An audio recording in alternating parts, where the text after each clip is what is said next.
사도행전 3장 11절로부터 12절, 사도행전 3장 11절로부터 12절까지의 말씀을 다 같이 봉독하시겠습니다. 나은 사람이 베드로와 요한을 붙잡으니 모든 백성이 크게 놀라며 달려나아가 솔로몬의 행각이라 불리우는 행각에 모이거늘 베드로가 이것을 보고 백성에게 말하되 이스라엘 사람들아 이 일을 왜 놀랍게 여기느냐 우리 개인의 권능과 경건으로 이 사람을 걷게 한 것처럼 왜 우리를 주목하느냐. 아멘. 오늘 말씀의 제목은 왜 우리를 주목하느냐입니다. 우리 함께 말씀의 제목을 따라 해보실까요? 왜 우리를 주목하느냐. 오늘은 사도행전 3장 11장 11절 이후의 말씀을 가지고 우리 함께 말씀의 은혜를 나눠보기 원합니다. 우리 여러분 지난주에 저와 함께 말씀을 나눴던 제목 기억나시나요? 지난주에 뭐라고요? 맞아요. 미문 앞에서 아름다운 문 앞에서라는 제목을 가지고 나면서부터 걷지 못했던 사람이 예수 그리스도의 이름으로 일어나 걸은 그 순간의 모습을 함께 은혜를 나눴습니다. 앉았던 그 사람이 다시 걷게 되었고 걸은 것에서 끝난 것이 아니라 성전으로 들어갔고 그냥 들어간 것이 아니라 들어간 그곳에서 주님을 찬송하는 인생으로 바뀌어졌다라는 것입니다. 그리고 그 자리에 있었던 모든 사람이 뛰며 찬송하는 그 사람의 모습을 보았다고 성경은 기록합니다. 우리 사도행전 3장 10절 말씀인데요, 우리 함께 봉독해 보기를 원합니다. 시작. 그가 본래 성전 미문에 앉아 구걸하던 사람인 줄 알고 그에게 일어난 일로 인하여 심히 놀랍게 여기며 놀라니라. 여기서 이 말씀을 보면 그냥 놀라워 이런 감탄의 수준이 아닙니다.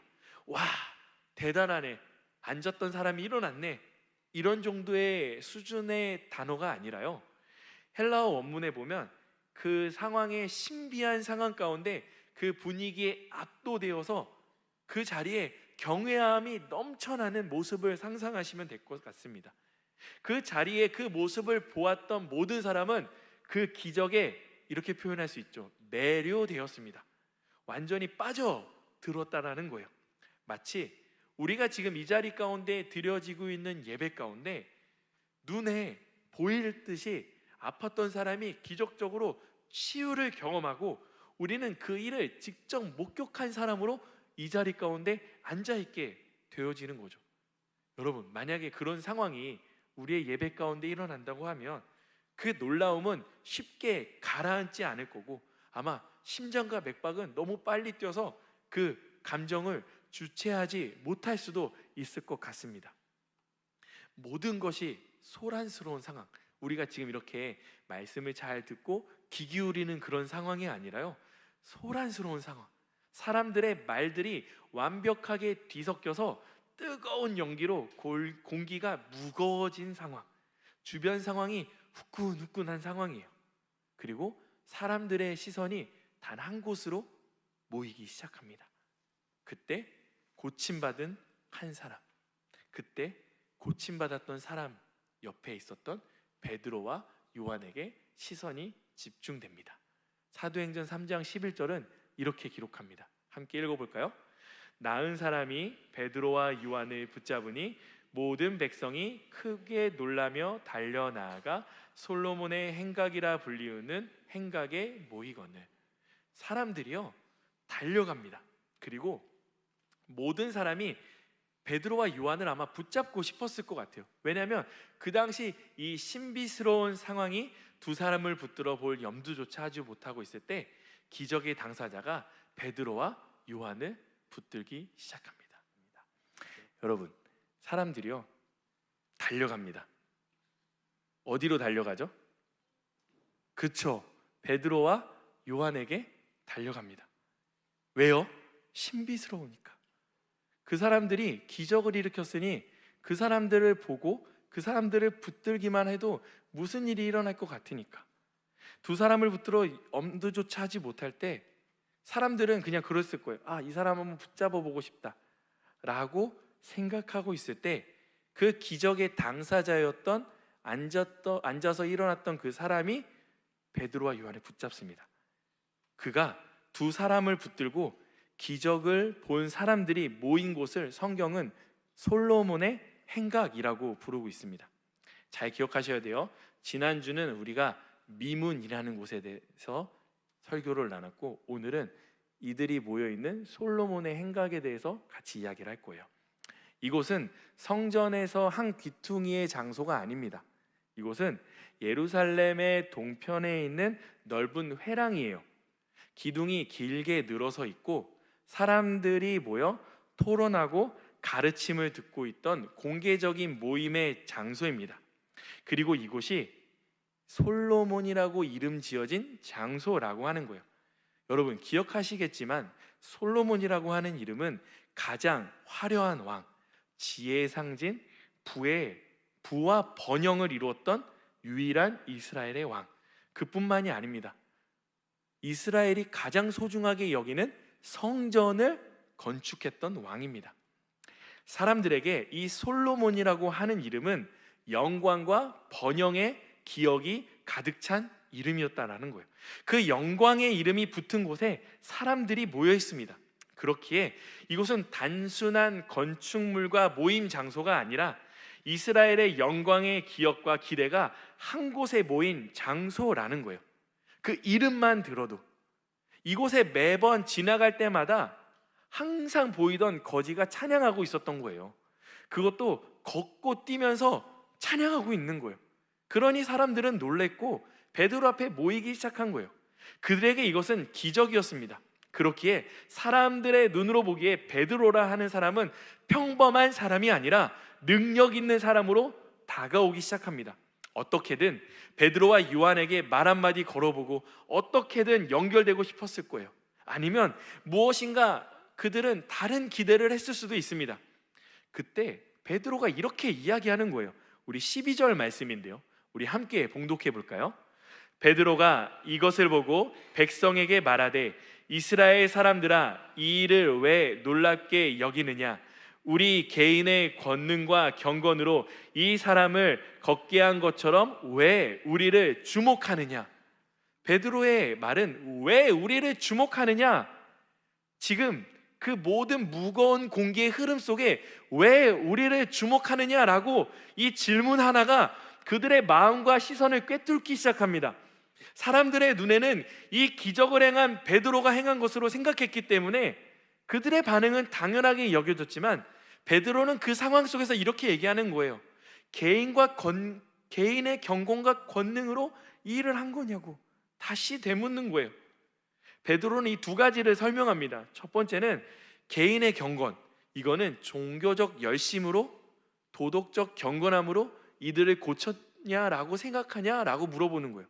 그리고 권능이라고 하는 건 기적적인 힘이 그에게 있어서 그 사람을 고쳤느냐라고 되묻고 있는 거예요. 사람들은 무엇인가 베드로와 요한에게 이 두 가지가 특별함이 있어서 기적이 이루어졌다고 생각한 거예요. 말 그대로 베드로에게 특별함이 있다고 생각했던 거예요. 그러나 베드로는 말하고 있습니다. 너희들이 그 특별함을 보고 있느냐? 그 시선이 잘못되어졌다라고 이야기하고 있습니다. 우리는요 언제나 누군가를 주목하여 보는 걸 잘합니다. 근데 보이지 않는 하나님보다 눈에 보이는 사람들을 더 붙잡는 것을 더 쉽게 여깁니다. 하나님의 일은 경이롭고 아름답지만 대신 그분을 만지거나 붙잡을 수는 없어요. 그러나 눈에 보이고 잡히는 사람은 붙잡을 수가 있죠. 그래서 보이는 사람에게 말을 걸 수 있고 관계를 맺을 수 있고 가까이 설 수도 있습니다. 그래서 우리는요 하나님의 능력이 드러난 자리에서조차 하나님보다 먼저 사람을 바라봅니다. 그 시선 집중의 역사, 이렇게 생각을 해보세요. 시선 집중의 역사. 이 시선 집중의 역사는 늘 반복되어졌던 것 같아요. 이스라엘도 그들의 시선 집중의 역사가 반복되었어요. 홍해가 갈라졌을 때 백성은 하나님을 찬양했습니다. 그러나 얼마 시간이 지나지 않아 눈에 보이는 금송아지를 만들었습니다. 눈에 보이지 않는 하나님보다 눈에 보이는 형상이 더 편했기 때문입니다. 그날 솔로몬의 행각에도 같은 일이 발생했습니다. 사람들은 하나님의 역사를 보았습니다.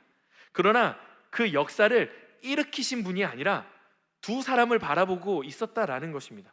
그리고 베드로가 그 지금 기적의 현장에 있는 모두에게 묻고 있습니다. 왜 우리를 주목하느냐? 우리가 계속 주목하고 있는 거죠.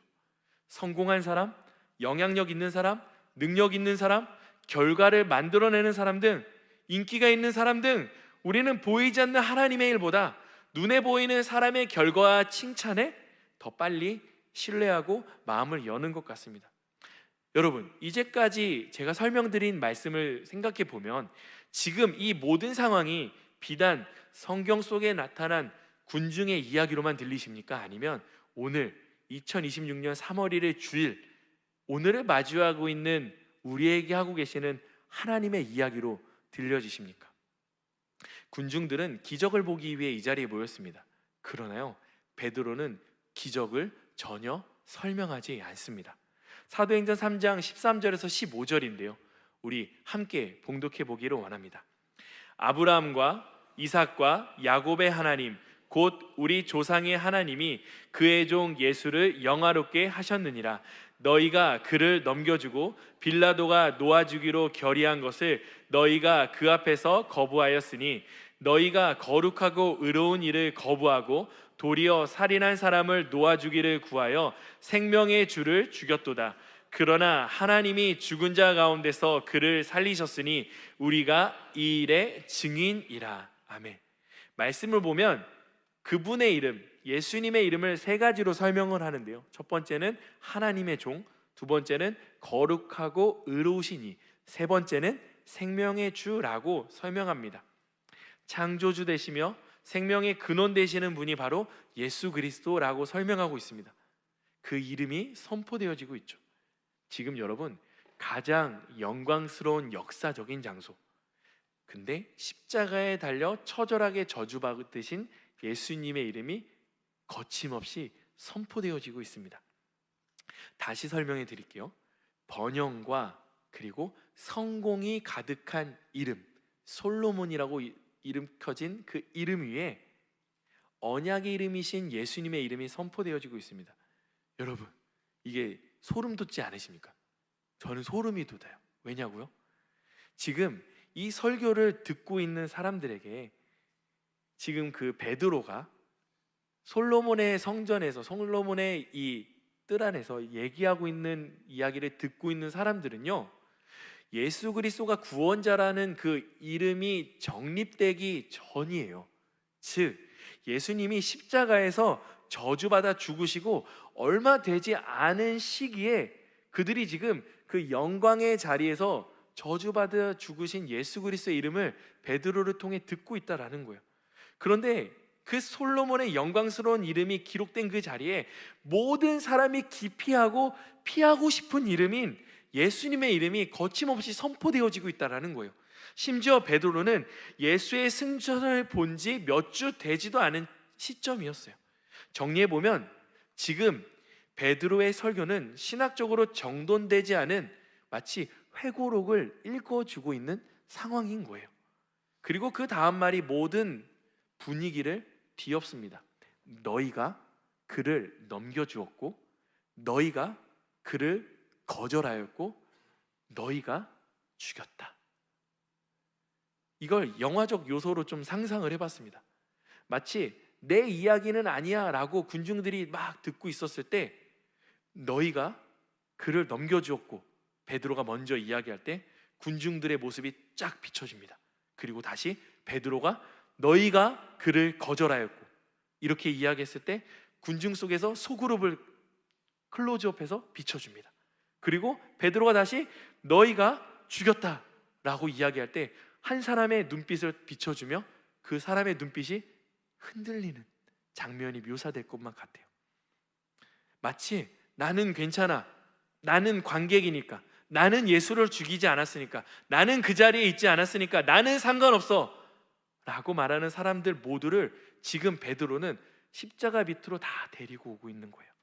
아마 그들은 그날 십자가에 예수를 못 박지는 않았을 거예요.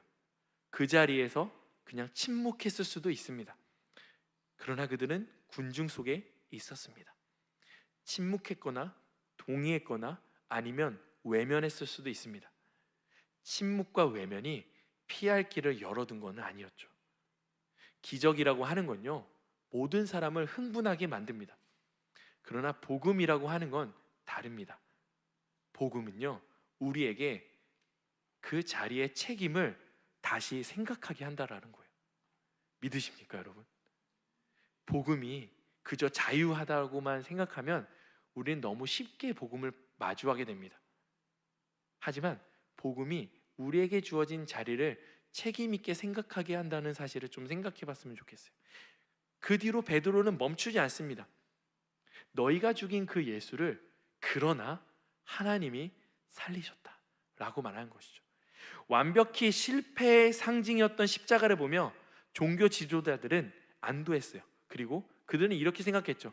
와, 내가 섬기는 로마의 질서가 평화롭게 유지되었구나 라고 생각했습니다.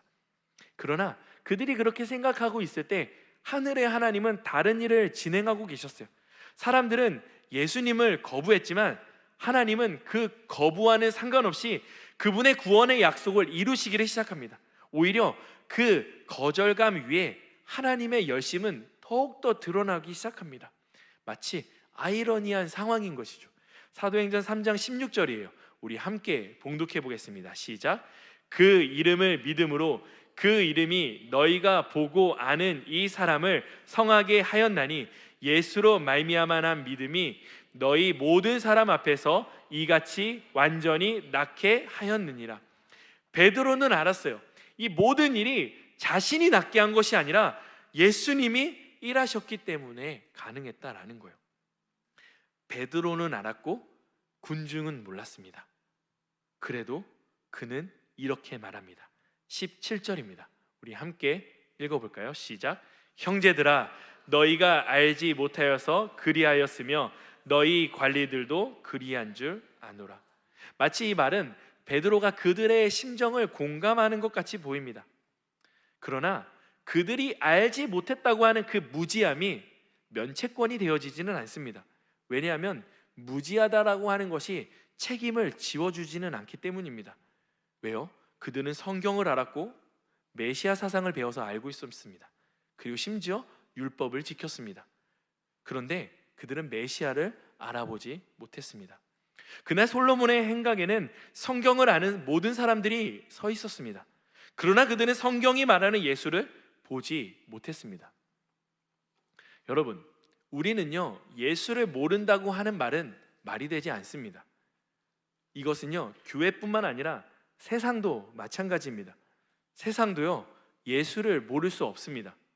미전도 종족, 그 미전도 지역 빼고는 대부분의 나라와 그리고 성경이, 교회가 세워져 있습니다. 복음을 들었다면 벌써 한 번쯤은 들었을 것입니다. 근데 무엇이죠? 그러나 복음은 들었지만 반응하지 않았던 거예요.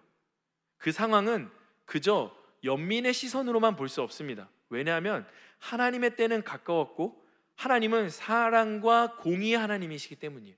어떤 하나님이라고요? 사랑과 공의의 하나님. 이 두 개가 가장 높은 권위로 하나님의 사랑과 공의가 존재합니다. 근데 이거를 한쪽만 치우쳐서 생각하시면 안 되는 거예요. 하나님은 인간의 죄를 용서하고 사해 주시기 위해 자기 아들 독생자를 죽기까지 희생하셨습니다. 왜 그렇게 하셨죠? 성경에 분명히 기록되어 있죠. 우리를 사랑하셔서, 모든 사람을 사랑하셔서요. 그리고 더 나아가서 하나님은 공의의 하나님이시기 때문입니다. 왜 공의로운 하나님이시죠? 죄를 없애기 위해는 제물이 필요했는데 죄가 없은 사람이 대신 인류를 위해 죽어야 되는데 모든 인류는 죄로부터 태어났기 때문에 하나님의 아들만 죄가 없기에 그분의 아들을 제물로 드릴 수밖에 없기에 하나님은 그래서 그분의 아들을 공의로우셔서 제물로 올려주신 겁니다. 심지어 하나님은 자신의 아들 예수 그리스도께서 십자가에 달려 모든 인류의 죄를 덮었을 때 하나님도 그 순간 외면하셨습니다. 왜냐하면 예수가 짊어진 모든 죄가 너무 더러웠기 때문입니다. 여러분, 우리 잠시 한 번만 생각해 봅시다. 딱 한 번만요.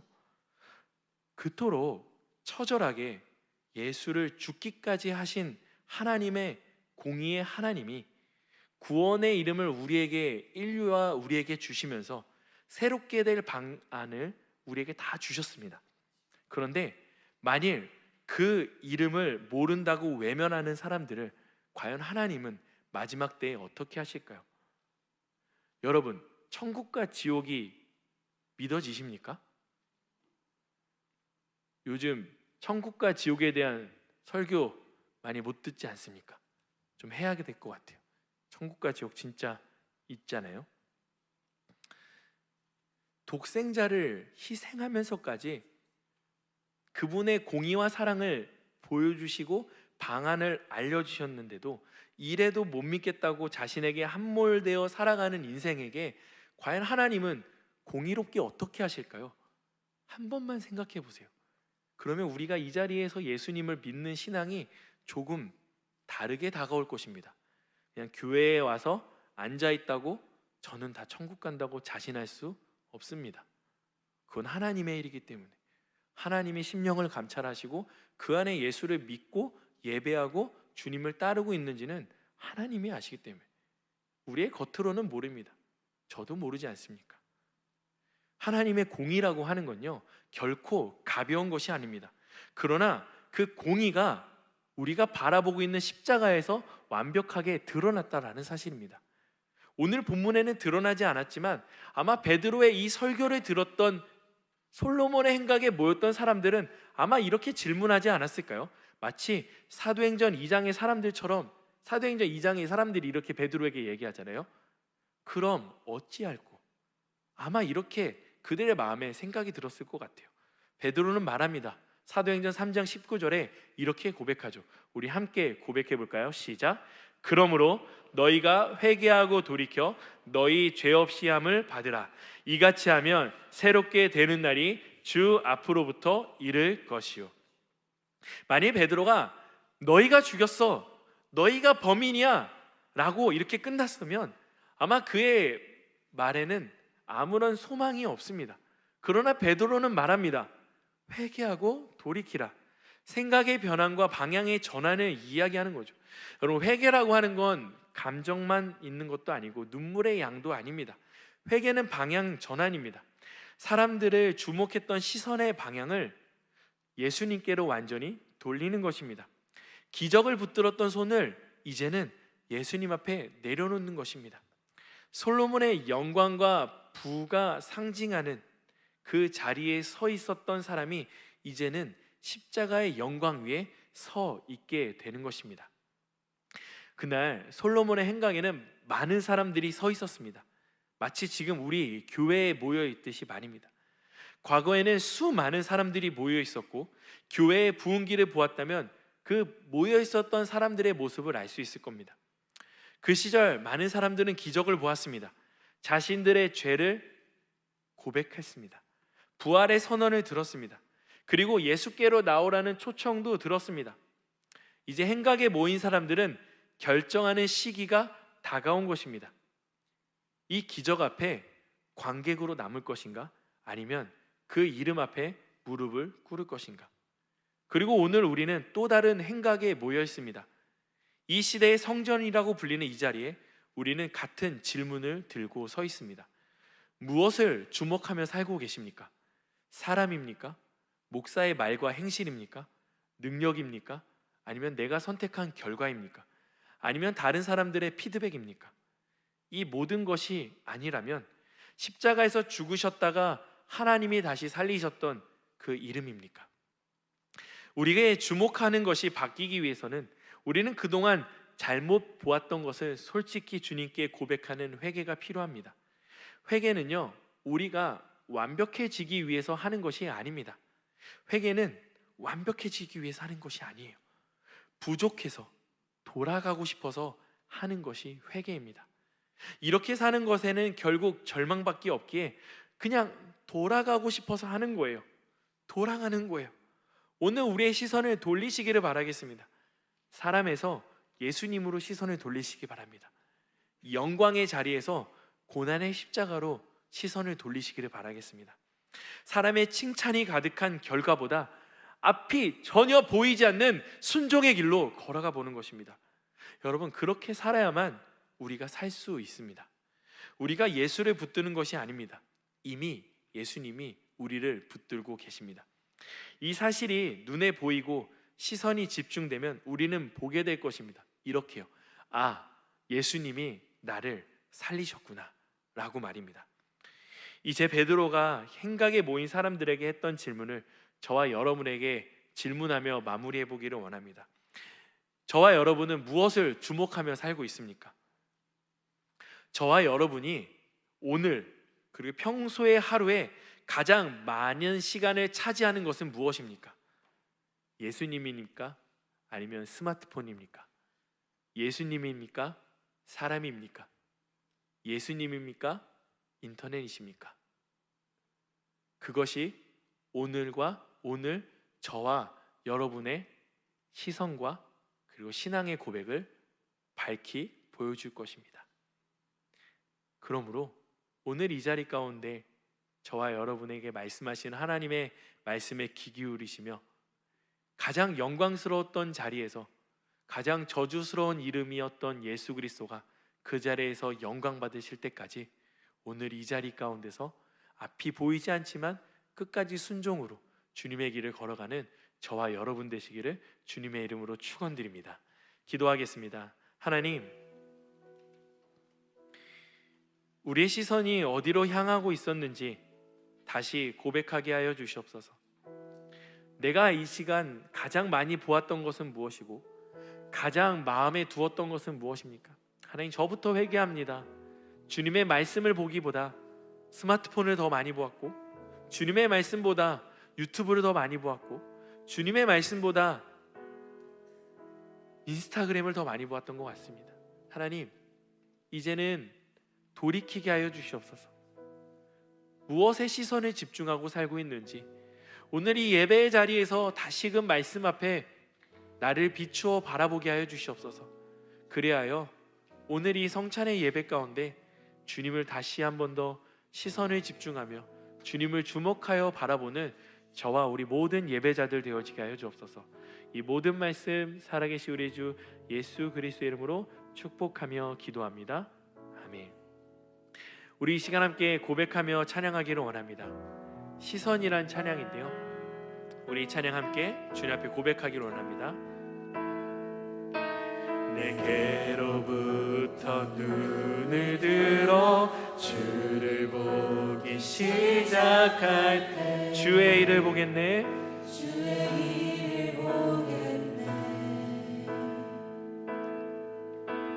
내 작은 마음 돌이키사 하늘에 꿈꾸게 하네. 주님을 볼 때 모든 시선을 주님께 드리고 살아계신 하나님을 느낄 때 내 삶은 주의 역사가 되고 하나님이 일하기 시작하네. 우리 성령이 나를 변화시켜 우리 함께 찬양하기 원합니다. 성령이 나를 변화시켜 모든 두려움 사라질 때 주의 일을 보겠네. 황폐한 땅 한가운데서 황폐한 땅 한가운데서 주님 마음 알게 되리. 주님을 볼 때 모든 시선을 주님께 드리고 전능하신 하나님을 느낄 때 전능하신 하나님을 느낄 때 세상은 주의 세상은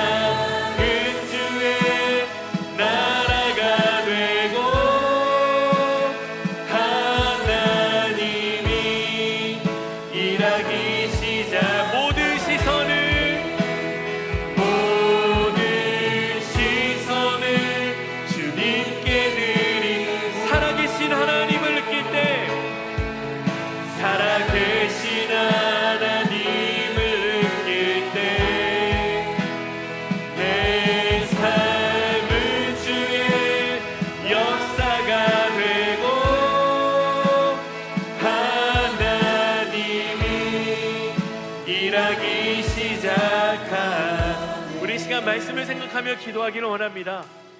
우리가 바라보았던 그 시선을 다시금 주님의 앞에 나아가며 주님께 집중하며 나아가기를 원합니다. 그리하여 이 자리 가운데 우리가 관객이 아니라 주님을 예배하는 예배자의 시선으로 주님을 바라보게 하여 주옵소서. 이 시간 주님의 이름 세 번 외치시며 함께 동성으로 기도하겠습니다. 주여 주여